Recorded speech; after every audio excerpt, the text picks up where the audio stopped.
بسم الله الحمد لله والصلاة والسلام على رسول الله السلام عليكم ورحمة الله وبركاته dhammaan dadka Soomaaliyeed meel kastoo ay joogaan dhamaystay bishii barakeysanad ee Ramadaan waxaan leeyahay ciid mubaarak dhamaantiin kullu aamin wa antum bikhair ilaahay hanaga aqbalo salaadii iyo sujuudii iyo soomkii iyo qiyaamkii iyo tahajjudkii iyo taraawiixdii intaba Allah naga aqbalo intii aan ku jirnay bisha Ramadaan ilaahay aan baryaynay waa duceysanaynay waana isu duceynaynay ducadaas ilaahay ha noo aqbalo dalkeena iyo dadkeenana kuwii guuleysta Allah ka dhigo intaa kadib waxaan garanaynaa intii aan ku jirnay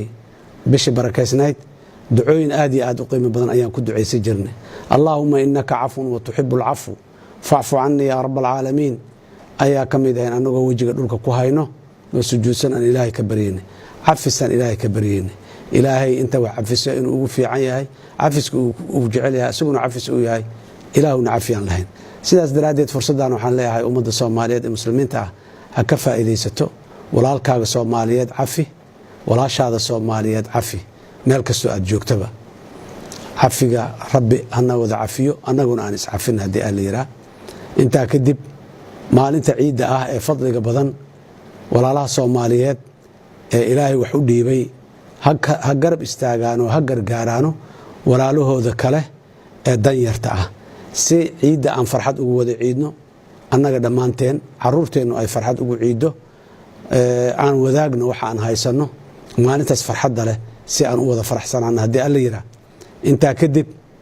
duruufo adag iyo waaye adag oo dalku isaga jira waana dadaal badan waa la sameeyay waana soconnaa waxaan rabaa halkan inaan mar kale ugu baaqo guud ahaan ummadda Soomaaliyeed gaar ahaan qaybaha kala duwan ee bulshada culamaa u diinka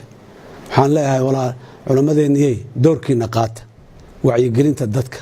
ku baraarujinta dadka xaqa iyo waxa wanaagsan ku baraarujinta dadka amniga iyo nabadda iyo wanaaga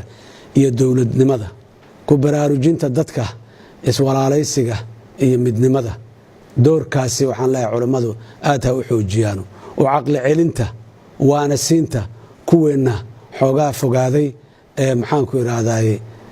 aqeedadooda iyo dareenkooda oo la fogaaday ee oo kula fogaaday fikir iyo aragti annaga aanan lahayn Soomaalida ah walaalayaal ummadda Soomaaliyeed ummad Soomaaliyeed aan nahay boqolkiiba boqol muslimiina dalkan waa dalkanagi waa dalkii Soomaaliya dalkan Soomaaliya la yiraahdo waxa iska leh dadka Soomaaliyeed ee muslimiinta ah dadkoo dhan ma wada laha muslimiinta dhanna ma wada laha Soomaaliya iska leh cid kasta oo aan Soomaali ahayn waa ajnabi waxaan ula macaamilaynaa sida adduunyada ay u macaamisho sida ugu wanaagsan marka dadka Soomaaliyeed waxaan leeyahay ogaadaano dalkaanaan leenahay dadkaanaan leenahay ayagaana khuseeyo tala dibad ka timideen oo maxallinayso taladiisa annaga inoo taalaaye aan tashanno aan isaqbalno dhalinyarada Soomaaliyeed waxaan leeyahay xoogii ummadda aqliga ummadda adinka ah hadii shalay leedinku eedeynay dalka inaad dumiseen maanta waxa leedinku amaanaya leedinku bogaadinaya inaad dalka dhistaan iswalaaleysta iskaashada is-aamina idinku awoodiina iyo xoogiina iyo aqoontiina ku kalsoonaada walaalnimada maxabada walaalnimo isoo dhaweentana aad iyo aad loo qadariyo dhalinyarada Soomaaliyeed waxaan leeyahay Soomaalidu waxay ku maamaahdaa bariyashadu waa in gaaban maalmaha dhibka badanna waa gaaban yihiin maalmihii dhibka badnaayna ilaahay idinkiis waa naga dhamaanayaan dhul barwaaqa iyo dal barwaaqa iyo duni barwaaqa ah ayaa noo soo muuqata hadii alla yiraahdo dhalinyaradu ha ka shaqeeyaan hana u guntadeen arintaas intaa kadib waxaan rabaa inaan wax yar ka iraado Soomaaliya waxay leedahay adduunyada meel caam ah kaga taala meesha meel u fiican ay kaga taala dhul iyo deegaan ilaahay oo noogu nimceeyay ayay ku taala mowqica aan ku naalno Soomaaliya derisaan leenahay deriskeena annagu isma dooran annaguna ma dooran inay deris noo noqdaan ayaguna ma dooran inay deris u noqono waxa naga dhaxeeyay waxay tahay macaamil wanaagsan inaan lahaan haddii walaalaha qaarkood aan deriska nahay ay hal qadiyad naga dhaxayso oo hal arin aan isku hayno waxa wanaagsan oo aanan isku hayn oo deris wanaaga iyo saaxiibtinimada iyo wada shaqaynta ku habboon oo naga dhaxeeyo ayaa ka badan qadiyad aan isku hayno. qadiyad aan isku hayno si wanaagsan oo ixtiraam iyo qadarin ku jirto inaan u xallisanno ayaana laga rabaa. waxaana laga rabaa inaan sida caalamka ilbaxnimada leh oo tilmaamayo inaan u dhaqannaana laga rabaa. taasina waa sida aan leeyahay waa qarniga 21aad sida ugu fiican ee dirisnimada iyo wanaagga iyo walaalnimada loogu wada dhaqmo. waxaan leeyahay wax badan oo wanaaga oon wada qabsan karno horan u soo wada qabsannayaa naga dhexeeyo. walaalaha deriska ah, dowladaha deriska nala ah, waxaan rabaa inaan ugu baaqo gobolkan geeska Afrika la yiraahdo meelna inuu nabad ahaado meelna colaad ahaataahi waa suurtageli weyd waa soo aragnay. haddii dhibka Soomaaliya ka jiraay oo Kenya khusaynayo oo Ethiopia uu khusaynayo oo Djibouti uu khusaynayo oo ciddii kale ku sii dhegan uu khusaynayo waxa kaliya ee nagu habboon waxay tahay in aan ka wada shaqeyno dhammaanteen inaan dhib la'aan aan ahaano. rijinkeenu rijin nabadeed inuu noqdo si aan rijimada kale ee qaaradda Afrika ku yaallo aan ula tartanno xagga dhaqaalaha, xagga cilmiga, xagga aqoonta. marka fursadaha gobolkan uu haystahay waa badan yihiin. waxaan leeyahay mar kale sida aan dadka Soomaaliyeed taladeena aan ku meel marna aan u lahay gobolkan taladiisa ku meel maran leenahay. gobolka geeska Afrika waxaan leenahay taladiisa ku meel maro, taladiisa ku filan, dadkiisa ku filan, hoggaankiisa mas'uuliyadda leh ayaa ku filan. taladeena way nagu filantaa waana nambar waaqaysaa gobolka intaasaan ugu baaqayaa. caalamka guud ahaan waxaan leeyahay Soomaaliya waxay u baahan tahay taxadar gooni ah, naxariis gooni ah, daraawshiyar gooni ah. Soomaaliya ma saacidayo ajandaha caalamiga ah ee adduunyadu ay ku mashquulsan tahay. Soomaaliya waxaa saacidayo ajandayaal ayadu ay la timaado. ajandayaashaas ayada ay la timaadaan u baahanaa in lagu saacido. Soomaaliya maanta muhiimadaheeda ka mid ma aha waxyaabo badan oo adduunyada maanta ay muhiimada u ah oo ay u hormarto. waxyaabo badan oo hay'adaha caalamka ee adduunyada kaalmada bixiya ay kaalmadooda ku bixiyaan. Soomaaliya maanta wixii ay u baahneed ama yani hortabinta u lahay ma aha. caalamku waxaan leeyahay Soomaaliya dib ha u eego,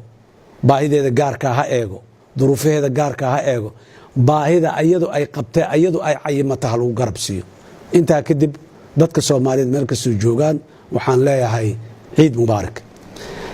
waxaa kaloo rabaa fursaddan inaan uga faa'iidaysto walaalaha Soomaaliyeed ee hoggaanka ka ah maamul goboleedyada dalka ka jira. ciid wanaagsan ayaan leeyahay dhammaan dowlad goboleedyada xubnaha ka ah dowladda federaalka ah iyo dadka ku noolba iyo hoggaankooda. Soomaaliya talay u baahan tahay, in la tashaday u baahan tahay, meel lagu tashado iyo si loo tashadana way u baahan tahay. inta in la wada tashado weli aan danta ka arag waxaan ilaahay uga baryayaa in ilaahay danta ka tuso in la wada tashado, in la isdhegaysto, in la isqadariyo. macna ma samaynayso hebelaa cadaadis xagga soo saaray iyo beesha caalamka inta ka hadashay iyo safiir hebel ah xagga ka soo hadlay. waxaan annaga isu ahaan weyno cid noo ahaan karta malaha. qadarinta iyo ixtiraamka aan annagu iska weynana cid noo haysa ama aan ka helayno agteeda ma jirto. dadka hogaamiyayaasha Soomaaliyeed waxaan leeyahay dib u noqda.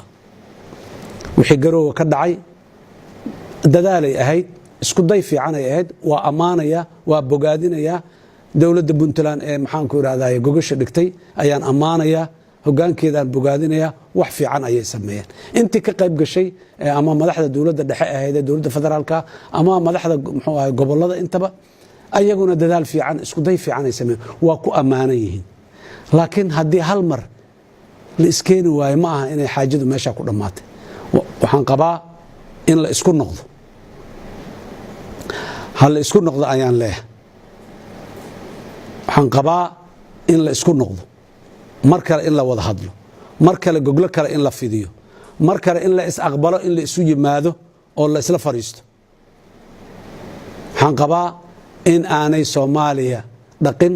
ku filnayn hal maroo la kala xanaaqay. waa la kala xanaaqa, waa la isku soo noqona. waxaa la yiraahdaa maamaadii Soomaaliyeed ahayd waxaan birina goyn biyana mayrin ayaa naga dhaxeeyo. xigmadii ahayd ayaa muhiim ah. waxaan naga dhaxeeyo wax hal mar lagu kala tago waa mudan yihiin. waxaan si gaara aan rabaa inaan ugu baaqo dowlad hogaanka dowladda dhexe dowladda federaalka mas'uuliyadda koowaad ayagay saaran tahay ayagaa laga rabaa dadka inay isku wadaan ayagaa laga rabaa inay gacanta fidiyaan ayagaa laga rabaa kii carooda inay daba kacaan ayagaa laga rabaa kii soconaya asaaba soconaya kii socon waayey inay socodsiiyaan ayagaa laga rabaa inay noqdaan ratigii hayinka ahaa ee caruurta gurboodka ah iyo waxaraha iyo naylaha lagu raranayay ee aan la biibayn ee aan la dheeliyayn ee aan maxaanku irahday kala goynayn inuu noqdo ayagaa laga rabaa noqda walaalayaal ratigii hayinka ahaa oo reerku ku guurayay soomaaliya intay u baahanta waa intaas waad kartaan waadna kastaan marka intii kale ee aan kasinna allaha ka siiyo intii karti darro qabtana kuwa kartila allah noogu bedelo dhammaantiin waxaan idin leeyahay mar kale ciid wanaagsan guul baan idiin rajaynayaa rajada waa fiican tahay baryashidda waa in gaaban noloshay ka mid tahay marna hor marna kor marna hoos haddii hoos la aadayaan la niyad jabin berriyaa maanta ka qurxoon berriyaa maanta ka fiican guushu waa soo dhowdahay waaguna waa berya raba haddii allayidhaah aad iyo aadaa u mahadsantihiin wasalaamu calaykum waraxmatullaahi wabarakaatuh